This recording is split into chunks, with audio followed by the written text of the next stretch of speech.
दोस्तों आज मैं शहजादा मूवी को एक्सप्लेन करने वाला हूँ। ये मूवी अल्लू अर्जुन की मूवी आला वैकुंठ परलोक की रीमेक है। इस मूवी में मुझे बस उतना ही नया लगा जितना हम सुबह की दाल में तड़का लगाकर शाम को खा लेते हैं। मूवी की शुरुआत होती है एक हॉस्पिटल से, जहाँ पर हम मूवी के मुख्य किरदारों में से एक परेश रावल जी यानी कि वाल्मीकि को देखते हैं। तभी उनके पास एक वार्ड बॉय आता है और बताता है कि उन्हें एक बेटा हुआ है, और जब वो इस खुशी के लिए वाल्मीकि से बख्शीश की मांग करता है तो वाल्मीकि उसे ऊपर वाले माले के स्पेशल वार्ड में भेज देता है, जहाँ पर जिंदल परिवार के शहजादे ने जन्म लिया था। वो कहता है कि वहाँ पर तुम्हें बख्शीश जरूर मिलेगी। जिसके बाद हम यसु जिंदल नंदा को देखते हैं, जो कि शहर के एक नामचीन बिजनेसमैन आदित्य जिंदल की बेटी है, जिसने अभी अभी एक बेटे को जन्म दिया है। लेकिन कुछ देर बाद जब नर्स उसके बेटे को उठाती है तो वो सांस नहीं ले पा रहा था। नर्स को लगता है कि वो शायद मर गया, इसलिए वो डॉक्टर को इन्फॉर्म करने के लिए तुरंत फोन बूथ की ओर भागती है, जहाँ पर पहले से ही वाल्मीकि अपने किसी पंडित से बात कर रहा था अपने बेटे के नामकरण के लिए। तभी नर्स वहाँ पहुँचती है और वाल्मीकि को वहाँ से हटने के लिए कहती है, तो वाल्मीकि उसे इशारा करता है और कहता है कि उसकी बात अभी खत्म नहीं हुई है। नर्स काफी हड़बड़ाई हुई थी, उससे कहती है कि प्लीज उसका डॉक्टर से बात करना बहुत जरूरी है, क्योंकि अभी अभी जिंदल परिवार का बेटा पैदा होते ही मर गया, और अगर इसकी खबर मैंने अभी डॉक्टर को नहीं दी तो सबको लगेगा कि मेरी लापरवाही की वजह से बच्चा मर गया, इसलिए इसी वक्त मुझे उनसे बात करनी होगी। नर्स की बात सुनकर वाल्मीकि उसे कॉल करने देता है, लेकिन इसके पहले कि वो डॉक्टर से बात कर पाती, वाल्मीकि उससे कहता है कि मैं कई सालों से जिंदल परिवार की यहाँ पर नौकरी कर रहा हूँ। जिंदल फैमिली मेरे लिए भी एक फैमिली की तरह ही है, और मैं जिंदल परिवार की खुशियों को इस तरह बर्बाद होते नहीं देख सकता। इसलिए वो नर्स से कहता है कि तुम एक काम करो, मेरा बेटा उनके बेटे की जगह पर रख दो, उसका भी जन्म अभी इसी हॉस्पिटल में हुआ है। नर्स उसकी बातों से कन्विंस तो हो जाती है, लेकिन वो पूछती है कि इसके बाद तुम्हारी वाइफ का क्या होगा। तो वाल्मीकि उससे कहता है कि अगर भगवान ने चाहा तो हमें दूसरा बेटा हो जाएगा, तुम उसकी चिंता मत करो, बस मेरे बेटे को उनके बेटे के साथ बदल दो। इसके बाद ये दोनों वार्ड में जाकर बच्चे की अदला बदली कर देते हैं और मरे हुए बच्चे को लेकर बाहर आ जाते हैं। लेकिन तभी आसमान में जोर से बिजली कड़कती है और अचानक मरा हुआ बच्चा बिजली की आवाज सुनकर रोने लगता है। तभी नर्स वाल्मीकि से कहती है कि अब ये बच्चा बिल्कुल ठीक है, हमें इस बच्चे को वापस वहीं पर रख देना चाहिए। लेकिन अब वाल्मीकि उसे ऐसा करने से मना कर देता है, क्योंकि उसके मन में लालच आ गया था। वो नर्स को बताता है कि इस बच्चे का बाप रणदीप नंदा, हम दोनों ने जिंदल कंपनी को एक साथ ही ज्वाइन किया था, लेकिन बाद में उसने आदित्य जिंदल की बेटी पर ऐसा जादू किया कि सीधा जाकर उसके घर का जमाई बन गया, और अब वो मर्सिडीज में घूमता है और मैं अब भी वही अपनी खटारा स्कूटर में। लेकिन अब मैं उसका बदला अपने बेटे को उस घर का राजा और उस घर के बेटे को गरीब बना कर लूंगा। लेकिन जब नर्स वाल्मीकि का विरोध करती है तो वाल्मीकि नर्स से बच्चा छीन लेता है, और इस छीना झपटी के दौरान नर्स का पैर फिसलता है और वो हॉस्पिटल के चौथे माले से नीचे गिर जाती है, और उसके सिर पर चोट लगने की वजह से वो कोमा में चली जाती है। इसके बाद मूवी का सीन शिफ्ट होता है, जहाँ पर जिंदल परिवार और वाल्मीकि दोनों ही अपने बच्चे का नामकरण कर रहे थे। जहाँ पर जिंदल परिवार अपने बच्चे का नाम राज रखते हैं, वही वाल्मीकि अपने बेटे का नाम बंटू रखता है, ताकि आगे चलकर लोग उसका मजाक उड़ाएं, क्योंकि वो उसके लिए एक कठोर पिता था।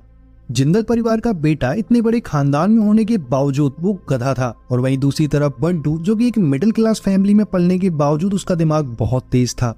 अगेन मूवी का सीन शिफ्ट होता है, जहाँ पर हमें सीधा 25 साल बाद का सीन दिखाया जाता है, जहाँ पर दोनों बच्चे अब बड़े हो गए थे। वाल्मीकि को हमेशा से ये डर था कि कहीं बंटू या जिंदल फैमिली को सच्चाई का पता चला तो जिंदल परिवार उसके बेटे को धक्के मारकर घर से निकाल देगा, और इसी तरह के सपने वाल्मीकि हर रोज देखता था। शायद इसी वजह से वाल्मीकि को अपना बेटा फूटी आंख नहीं सुहाता था, इसलिए जब भी मौका मिलता वो बंटू को खरी खोटी सुनाता ही रहता था। आगे हम देखते हैं कि जिंदल मेंशन में जोर शोर से तैयारियां चालू थी, क्योंकि राजनंदा यूएस से अपने 4 साल की पढ़ाई को 7 सालों में पूरा करके वापस लौट रहा था, और क्योंकि उसके स्वागत के लिए फूल नहीं थे, इसलिए वाल्मीकि बंटू को घर से निकलते वक्त चमेली का हार साथ लाने को कहता है।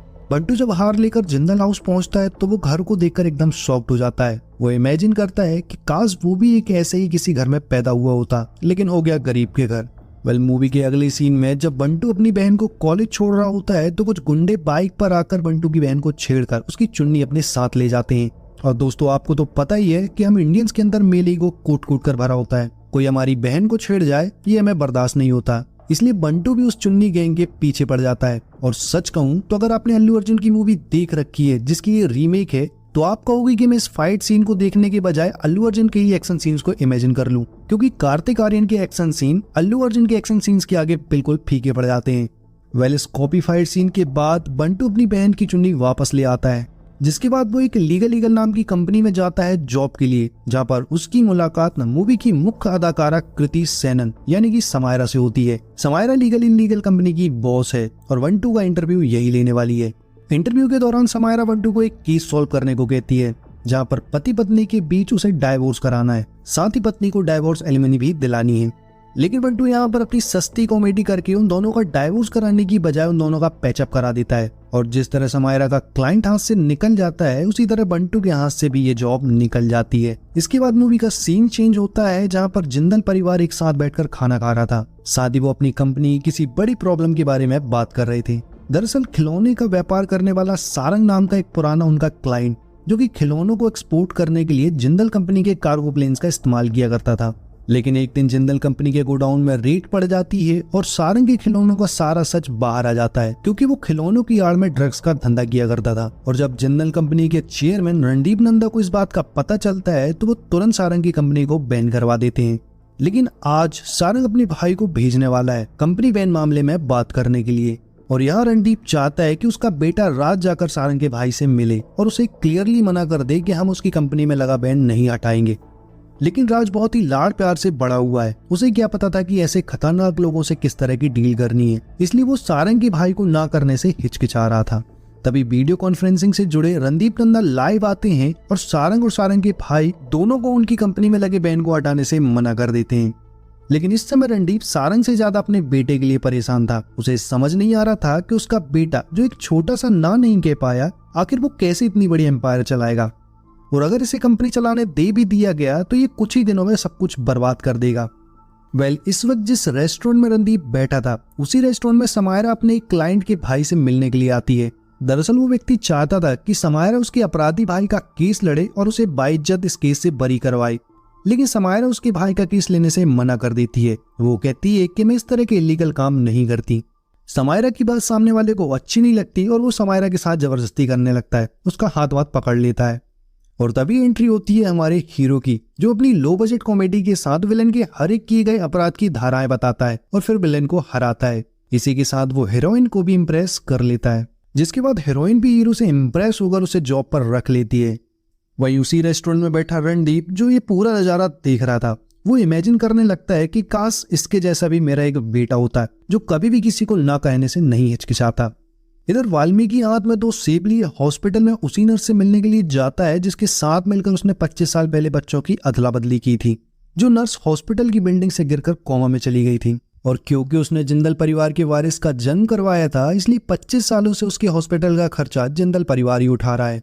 वाल्मीकि उससे कहता है कि 25 सालों से उसके लिए हर महीने 2 सेब लेकर आता हूं, तो उस हिसाब से तुमने मेरे करीब 600 सेब वेस्ट करवा दिए, क्योंकि तुम तो कोमा में हो, खाती तो हो नहीं, इसलिए मर क्यों नहीं जाती ताकि मैं भी यहाँ आना छोड़ दूं। तभी अचानक नर्स वाल्मीकि का हाथ पकड़ लेती है और जोर जोर से सांसें लेने लगती है। और यहाँ पर नर्स को होश आता देख वाल्मीकि की फटके 4 हो जाती है। उसे डर लग रहा था कि होश में तो ये आ ही गई है, कहीं अगर बोलने लग गई तो उसके और उसके बेटे का काम डल जाएगा। In the other side Samaira के डैड उसे बिना बताए जिंदल फैमिली से मिलवाने के लिए ले जाते हैं, उसकी और राज की शादी करवाने के लिए। दरअसल उस रेस्टोरेंट वाली घटना के बाद रणदीप नंदा समायरा से काफी ज्यादा इंप्रेस हो गया था और इसीलिए उसने समायरा की शादी राज से कराने का डिसाइड किया, ताकि समायरा उसके बिजनेस को आगे बढ़ा सके। लेकिन समायरा को ये रिश्ता बिल्कुल भी पसंद नहीं था, इसलिए वो राज के सामने ऐसे प्रिटेंड करती है कि वो चर्सी है, लेस्बियन है और तो और जुआड़ी भी है। लेकिन राज समायरा की बातें सुनकर उससे डिप्रेस होने की बजाय उससे और भी ज्यादा इंप्रेस हो जाता है और शादी के लिए हाँ कर देता है। इन द नेक्स्ट सीन हम सारंग को रणदीप के ऑफिस में देखते हैं, जो रणदीप को वार्निंग देने आया था कि अगर तुमने मेरी कंपनी का बैन नहीं हटाया तो वो उसके साथ कुछ भी कर सकता है। लेकिन रणदीप अपनी फुल चौड़ में उससे कहता है कि वो जो चाहे कर सकता है, मैं बैन नहीं हटाऊंगा। तभी सारंग का दिमाग फिर जाता है और वो छाते की नोक से रणदीप के दिल वाली साइड में छाती में घुसा देता है और फिर वहां से चला जाता है। उसी वक्त वंटू और समायरा रणदीप के ऑफिस पहुंचते हैं, जो ये बताने आए थे कि वो दोनों एक दूसरे से प्यार करते हैं, इसलिए समायरा राज से शादी नहीं कर सकती। लेकिन तभी रणदीप को खून से लथपथ जमीन में पड़ा देख वो दोनों उसे हॉस्पिटल ले जाने की कोशिश करते हैं, लेकिन वो ऐसा कर नहीं पा रहे थे क्योंकि सारंग के आदमियों ने ऑफिस की सारी एग्जिट्स को लॉक कर दिया था और कहीं से भी बाहर निकलने का कोई रास्ता नहीं था। तभी बंटू को ऑफिस की विंडो से एक क्रेन दिखाई देती है, जिसकी हेल्प से वो नीचे उतरकर रणदीप नंदा को हॉस्पिटल पहुंचाता है। हॉस्पिटल पहुंचने के बाद बंटू की मुलाकात उसी नर्स से होती है जिसने बंटू को 25 साल पहले की गई हेराफेरी की पूरी सच्चाई के बारे में बताती है। साथ ही ये भी बताती है कि वाल्मीकि ने ही तुम्हारी फैमिली को तुमसे अलग किया है, और इतना कहकर वो मर जाती है। देख रहा है विनोद, 25 सालों से इसी दिन के लिए जिंदा थी ये। सच्चाई का पता चलने के बाद बंटू सबसे पहले वाल्मीकि के पास जाकर उसे एक जोरदार थप्पड़ जड़ देता है और उससे कहता है कि बचपन से लेकर अब तक मैं ये सोचते आ रहा हूं कि चाहे मैं कुछ भी कर लूं, मेरे बाबा मुझसे कभी खुश नहीं होते, लेकिन आज पता चला कि इसकी वजह क्या थी। लेकिन अब मैं फ्री हूं मतलब कि तुम राज को अपना बेटा कह नहीं सकते और मैं तुम्हें अपना बाप मानूंगा नहीं। अब क्योंकि बंटू ने जिंदल परिवार के दामाद की जान बचाई थी, इसलिए आदित्य जिंदल बंटू से मिलकर उसे पर्सनली थैंक्स बोलना चाहते थे, जिसके लिए वो वाल्मीकि से बंटू को जिंदल हाउस लाने के लिए कहते हैं। इधर बंटू को रियलाइज होता है कि जिंदल परिवार में सब कुछ मेस्ड अप चल रहा है, पति पत्नी की आपस में बन नहीं रही है, अपने घर वाले उन्हें लूटने में लगे हुए हैं। इन सब बातों के चलते बंटू डिसाइड करता है कि अब वो किसी तरह जिंदल परिवार में एंटर करेगा और फिर सब कुछ ठीक करेगा।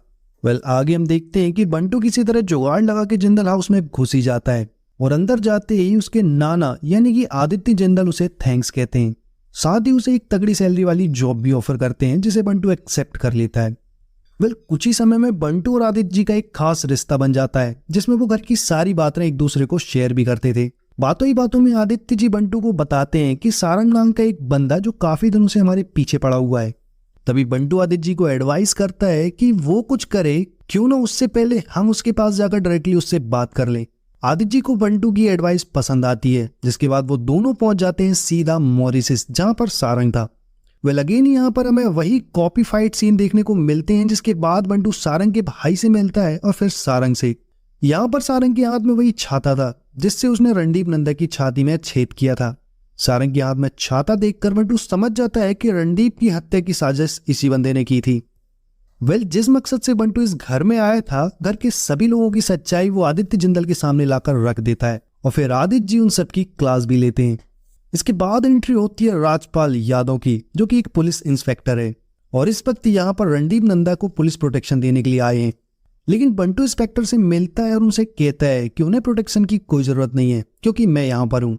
जब इंस्पेक्टर बंटू से पूछता है कि तुम कौन हो, तो बंटू इंस्पेक्टर को बताता है कि वो रणदीप नंदा का असली बेटा है, जिसे 25 साल पहले राज के साथ बदल दिया गया था। साथ ही उसे अपनी पूरी बैक स्टोरी भी सुनाता है और इंस्पेक्टर बिना किसी इन्वेस्टिगेशन की उसकी बात मानकर वहां से चला भी जाता है। मूवी के अगली सीन में हम देखते हैं बंटू, समायरा और राज ये तीनों चिल करने के लिए बाहर जा रहे होते हैं। इसी बीच समायरा बंटू से कहती है कि अब वो थक गई है छुपाते छुपाते, जब उसने कुछ गलत किया ही नहीं तो डर किस बात से रही है। इतना कहकर वो राज के सामने ही बंटू को किस कर देती है। लेकिन स्ट्रेंजली राज को बंटू और समायरा के बारे में जानकर भी कोई फर्क नहीं पड़ रहा था। बंटू जानबूझकर उसे गुस्सा दिलाता है और उससे कहता है कि तुम्हें इस सबसे सिर्फ इसलिए फर्क नहीं पड़ता क्योंकि बचपन से लेकर आज तक तुमने जो भी चीजें मांगी हमेशा तुम्हें उससे ज्यादा ही मिला है, कभी किसी चीज के लिए तुम्हें स्ट्रगल नहीं करना पड़ा। शायद इसी वजह से तुमने अपनी पहचान, अपनी पर्सनालिटी को खो दिया है। बंटू की इस मोटिवेशन के बाद राज अब लाइन पर आ गया था और अपने सारे डिसीजन खुद ही लेने लगा था, जहां पर हम कह सकते हैं कि सही मायनों में राज अब पड़ा हुआ था। लेकिन इस सब के बावजूद भी जिंदल फैमिली की मेन प्रॉब्लम ना ही राज था और ना ही उसकी फैमिली के बाकी मेंबर्स, बल्कि मेन प्रॉब्लम तो रणदीप और उनकी वाइफ यसु के बीच थी, जिन्होंने 7 साल से एक दूसरे से ठीक से बात भी नहीं की है, वो भी यसु के एक छोटे से शक के पीछे। लेकिन यहाँ पर भी कुछ फैमिली ड्रामा होता है और end of the scene Bantu सब कुछ ठीक कर देता है। अब क्योंकि सब कुछ ठीक था और सभी एक हो गए थे, इस खुशी के चलते आदित्य जिंदल ने घर पर एक शानदार पार्टी रखी थी। लेकिन उसके खत्म होते ही घर में एक मातम सा छा जाता है, क्योंकि सारंग ने यशु को किडनैप कर लिया था और बदले में उसने एक वॉइस नोट छोड़ा था जिसमें उसने 500 करोड़ के शेयर और कंपनी के कुछ साइंड पेपर की डिमांड की थी। और फिर सभी पेपर्स को राज के हाथों अकेले उसे अपने अड्डे में आने को कहता है, वरना वो यशु को मार देने की धमकी देता है। जिंदल फैमिली उसकी सारी डिमांड्स को एक्सेप्ट कर लेती है और राज को उसके पास भेज देती है। लेकिन जब राज पैसे वैसे लेकर सारंग के अड्डे में पहुंचता है तो उसे पता चलता है कि बंटू ने पहले ही आकर सबकी धुलाई करके यशु को यहाँ से छुड़ाकर अपने साथ ले गया है। उसके अगले ही सीन में आदित्य जी रणदीप को बताते हैं कि जिस वक्त नर्स बंटू को सच्चाई बता रही थी उस वक्त मैं भी दीवार के पीछे ही खड़ा था और मैंने भी सारी सच्चाई सुनी है। लेकिन मैं अब तक इस बात से हैरान था कि जब बंटू को सारा सच पता चल ही गया था तो अब तक वो हमें बताने हमारे पास क्यों नहीं आया। इस पर बंटू उनसे कहता है कि उसे पैसे और प्रॉपर्टी की लालच नहीं है, वो तो बस अपने परिवार को खुश और सबको एक साथ देखना चाहता है। और दोस्तों इसी के साथ ये मूवी यहीं पर खत्म हो जाती है। लेकिन एंड ऑफ द मूवी हम देखते हैं कि यशु को अभी भी बंटू और राज की सच्चाई के बारे में कुछ भी नहीं पता था और वो अब भी राज को अपना बेटा ही मान रही थी। तो दोस्तों ये थी शहजादी मूवी की फुल एक्सप्लेनेशन। दोस्तों अगर वीडियो पसंद आई हो तो प्लीज वीडियो को लाइक जरूर कर दें। साथ ही अगर आप चैनल में पहली बार आए हैं तो प्लीज चैनल को सब्सक्राइब जरूर कर दें। मिलते हैं आपसे एक और इंटरेस्टिंग वीडियो के साथ, तब तक के लिए गुड बाय।